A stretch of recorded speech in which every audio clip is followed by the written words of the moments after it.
It happened in the summer of that year when I was still 39, and I thought it was just suffering heat stroke or anything. There was a lot of fatigue, and I couldn't even make it to work. So obviously, that's when I found out I had diabetes.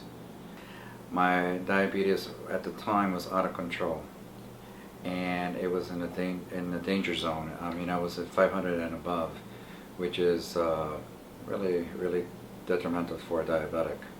I think it was mostly lifestyle, going from one fast food place to another, and not eating more wholesome, nutritious foods, and so that basically caught up with me.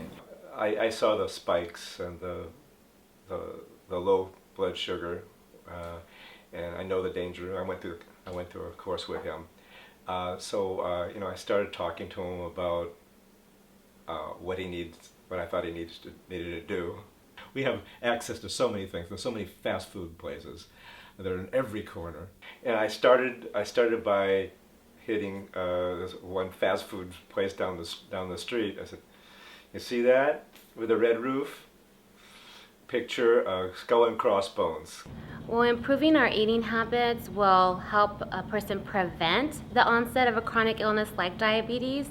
And for someone who already has diabetes, it's going to prevent their long-term complications to diabetes, which can range from renal failure, loss of vision, neuropathy, amputations. With people without diabetes, the glucose usually processes 2 hours after eating normally out of the blood. And with people with diabetes, when they eat, the glucose doesn't process all the way through, and sugar levels remain high in the blood. I call myself a simpleton because when it comes to food and the lifestyle here, you have to keep everything basic. 2 or 3 of them in here. And what I like to do to add a little bit more zest to it is I like to add a few nuts for protein.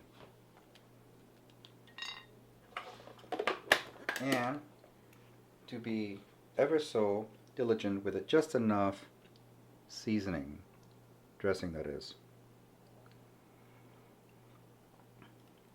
This, according to this, is what a diabetic salad should look like. Healthy eating isn't just a recommendation for people with diabetes. It's a recommendation for people that are small as babies and older adults. And when a doctor recommends eat healthier, it doesn't mean you've been cursed. It just means they want a better quality of life for you, and it'll bring better outcomes of your health.